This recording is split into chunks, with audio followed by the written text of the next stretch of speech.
Hello tout le monde, c'est Magali de Cherry Pepper. Alors de retour dans la cuisine pour préparer une tourte. Donc une tourte pommes de terre épinards.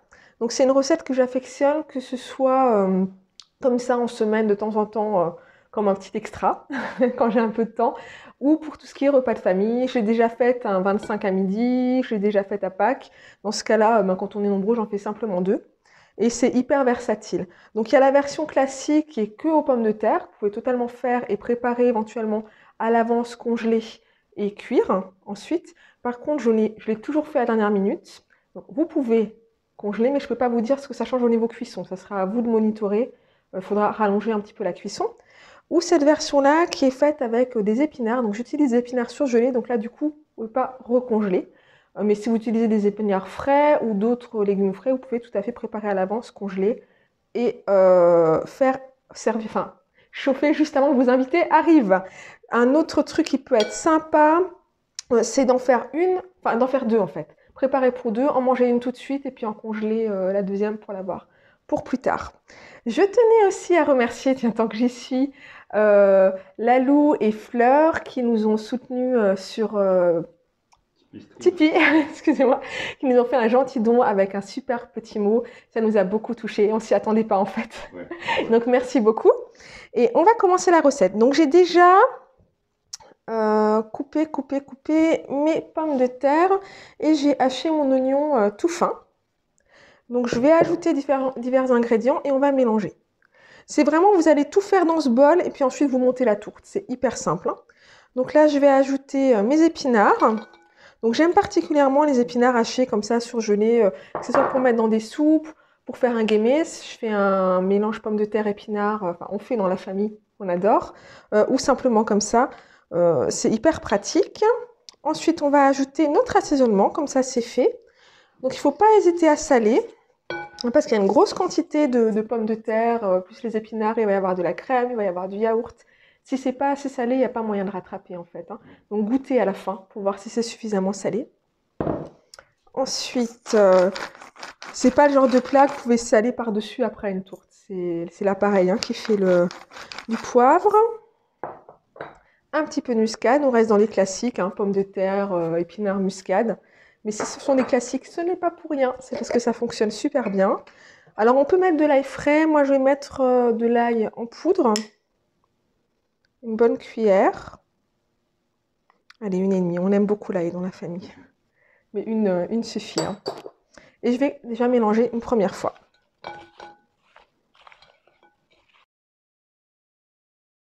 Ok, donc ensuite, en fait, vous voulez vous assurer, parce que là on a ces petites tranches toutes fines de pommes de terre faites à la mandoline.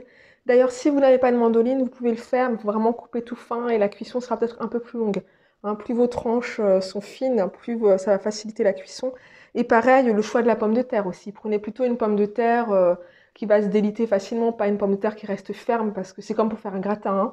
Ça va aussi faciliter la cuisson. Plutôt une pomme de terre à purée, on va dire, qu'une pomme de terre à... C'est lesquelles les autres? Là, vous voyez ce que je veux dire. Les autres, les dures, là, ouais, celles qui restent dures.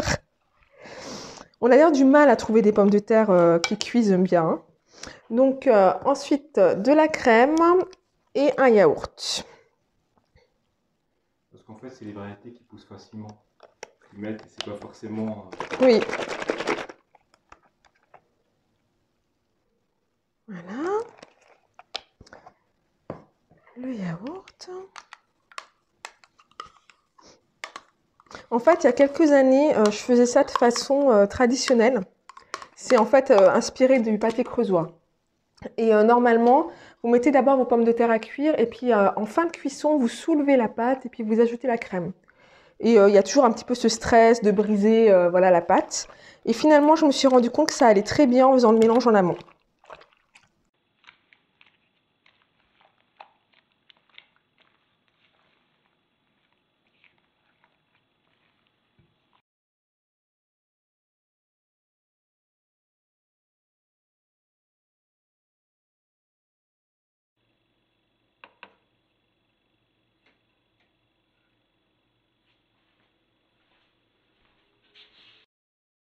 On va passer au montage. Donc, quand je vous disais que ça peut être rapide, moi j'utilise de la pâte feuilletée toute faite, parce que je ne fais pas ma pâte feuilletée. Maintenant, si vous ne voulez pas utiliser de pâte feuilletée toute prête, vous pouvez très bien soit faire votre pâte feuilletée, bien évidemment, soit faire une pâte à tourte. Donc, j'ai une recette de pâte à tourte sur la chaîne. C'était une des premières recettes sur Cherry Pepper, les tourtes de Noël. Vous pouvez vous reporter à cette recette-là et faire préparer la pâte. On mettra le lien là. Oui, là. Là. Ouais, c'est ça. Ok. C'est pas naturel chez moi, c'est là. Hein. Ouais, et oui, donc par rapport à cette pâte à tourte, je vous précise juste quelque chose parce qu'à l'époque, je parlais moins et donc j'expliquais moins. C'est ce qu'on appelle une short crust en anglais. Donc c'est une pâte qu'il faut très peu travailler. Si vous la travaillez trop avant de l'étaler, en fait, elle va développer son gluten et elle va devenir très élastique et vous allez avoir du mal à suffisamment l'étaler pour votre tourte. Donc gardez ça en tête quand vous le faites. Voilà, vous rassemblez vos ingrédients. On a l'impression que c'est pas tout à fait bon, mais ça suffit à obtenir une pâte à tourte bien rustique et excellente. Ok, donc là, pour le moule. Donc j'utilise... Non, mais c'est bien, c'est bien. Ok, comme tu veux. J'utilise un moule à charnière. Maintenant, vous pouvez tout à fait utiliser un moule à tarte, ça sera moins profond, plus large, ou un moule à tourte. Voilà. Moi, j'aime bien le moule à charnière parce que ça facilite le démoulage et ça me permet d'avoir une belle hauteur. Et puis surtout, j'en ai déjà qui me servent à autre chose. Ça m'évite d'investir. Voilà. Donc, aussi pour le moule, on me demande toujours, oui, mais quel est le diamètre de ton moule? Donc celui-là, il fait 24 cm, mais ça n'a aucune importance. Si vous avez un 22 cm, avec cet appareil-là, vous aurez une tourte plus haute. Si vous faites ça dans un 26, vous aurez une plus grande tourte, simplement plus fine. Mais ça ne change rien, que ce soit à la durée de cuisson, ou à la quantité d'appareil, et à la recette en général. Voilà. Donc on va simplement mettre, voilà, on le centre, et on va ajouter l'appareil.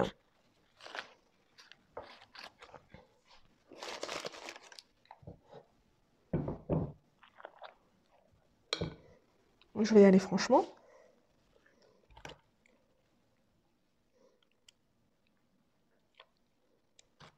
C'est bien jusqu'au bord. Ok. Donc ensuite, la pâte qui va servir au-dessus.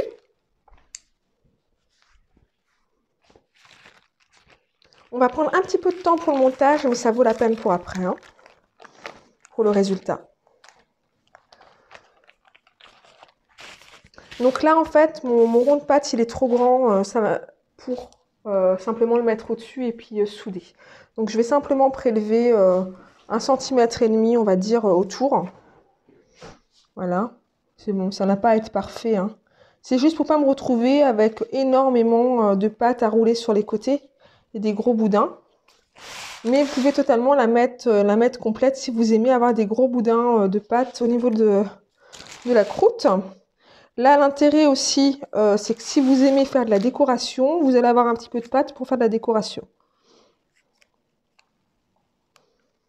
Voilà.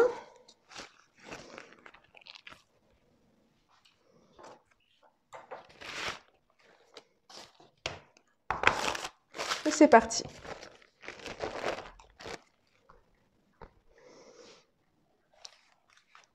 Donc là, vous posez simplement votre disque.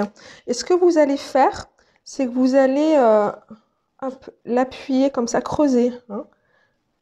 Voilà, vous sentez, vous poussez vers les bords et ça va créer comme une petite rigole, j'ai envie de dire. Voilà, pour l'instant, vous n'attachez pas. Hein. Simplement, vous faites le tour pour placer votre pâte tout autour. Hop. Ouais. Voilà, vous relevez l'autre et vous placez.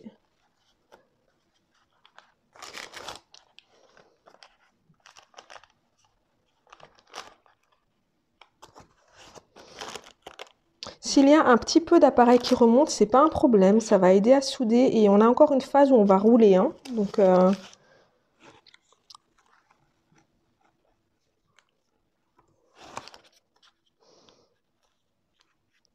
voilà. Une fois que ça c'est fait, vous prenez votre pâte et simplement, voilà, vous roulez, hop, comme ça, tout le long. Vous pouvez tirer, hein, c'est un peu élastique, vous tirez un peu et...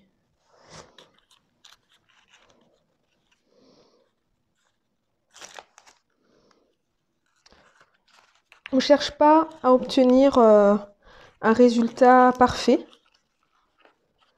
C'est de la cuisine familiale, c'est du fait maison et je trouve que c'est d'autant plus appétissant quand on voit que c'est du fait maison et que ça n'a pas l'air de sortir de chez un traiteur ou du magasin.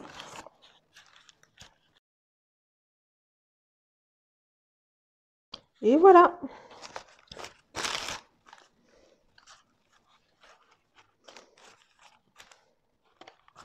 Alors là, ensuite, on va attaquer l'esthétique. Donc j'ai envie de dire, si vous aimez cette partie-là, ben, lâchez-vous. Moi, je suis plus dans... J'aime plus tout ce qui est saveur en amont. Donc vous pouvez très bien prendre une petite fourchette et puis écraser les bords pour que ça fasse joli. Ou vous pouvez utiliser voilà, votre pâte hein, et des emporte-pièces pour que le dessus, pour les coller sur le dessus. Comme j'ai fait d'ailleurs dans la recette de tour de Noël. Tiens, on va la mettre De nouveau. ici, là. Voilà. Voilà. Là, franchement, sincèrement, j'ai pas le temps. On a la petite qui est gardée, donc on va enfourner rapidement. Je vais simplement faire des petits dessins au couteau sur le dessus des petits traits et ce sera très joli aussi. Donc des petits losanges, hein, on va rester dans le classique. Et puis bon, il faut être honnête, quand on fait ça à midi, on n'a pas toujours le temps de faire des décorations de fou. Voilà, tout simplement.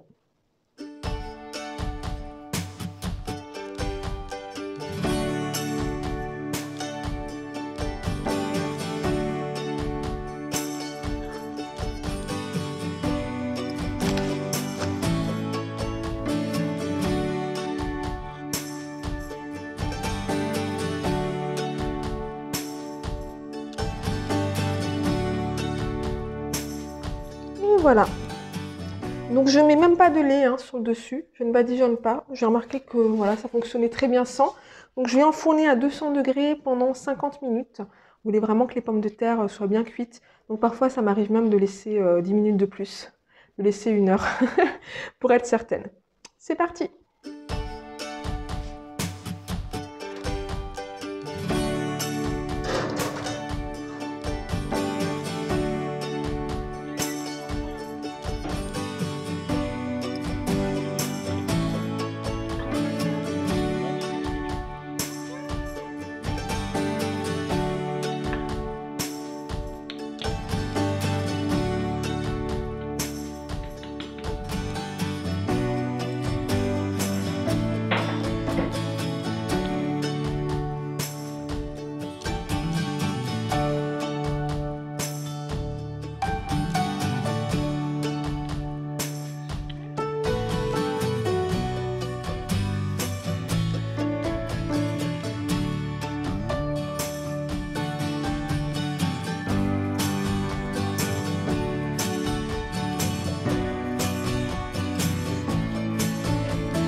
Et voilà, c'est fini pour aujourd'hui.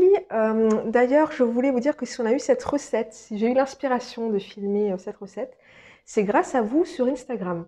Donc je vous explique, j'ai un compte Instagram où je poste en story 2-3 fois dans la semaine ce que je fais en cuisine. Et donc la semaine dernière, j'ai fait cette tourte. Et j'ai eu tellement de réactions positives sur la tourte que j'ai fini par lancer un petit sondage pour savoir est-ce que vous voulez que ce soit une recette cherry pepper ou plutôt du sucré. Et j'ai eu 99% de réponses pour la tourte, donc c'est pour ça qu'on filme aujourd'hui. Donc voilà, merci déjà d'être là sur Instagram, ça me fait super plaisir, ça me motive à poster, poster mes promenades, poster ce que je fais en cuisine et puis ce que je fais à l'atelier aussi parce que j'aime bien partager ce que je fais à l'atelier. Je vais y retourner la semaine prochaine, donc vous verrez des petites choses en story et de temps en temps des posts. Et puis pour celles que ça peut éventuellement intéresser, voilà, n'hésitez pas à venir. Comme dit, c'est je dirais 3-4 fois dans la semaine parce que je veux pas constamment être sur les réseaux sociaux.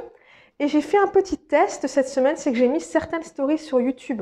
Donc dites-moi en commentaire, est-ce que certains d'entre vous regardent ces stories YouTube? Est-ce que ça vaut la peine que quelque part, je prenne du temps, parce que ça prend du temps, de poster et sur Instagram et sur YouTube, pour ceux qui n'ont pas Instagram. Si je vois quelque part que ça n'apporte rien, je me focaliserai sur les vidéos avec Michel sur YouTube et les stories et les posts sur Instagram.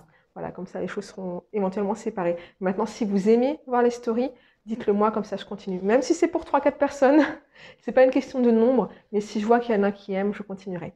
Voilà. Donc, du coup, on se retrouve très vite. N'oubliez pas de nous mettre un petit pouce parce que ça nous fait toujours super plaisir de voir ces petits pouces arriver parce qu'on sait que tout le monde n'a pas forcément envie de commenter, mais rien que ça fait plaisir.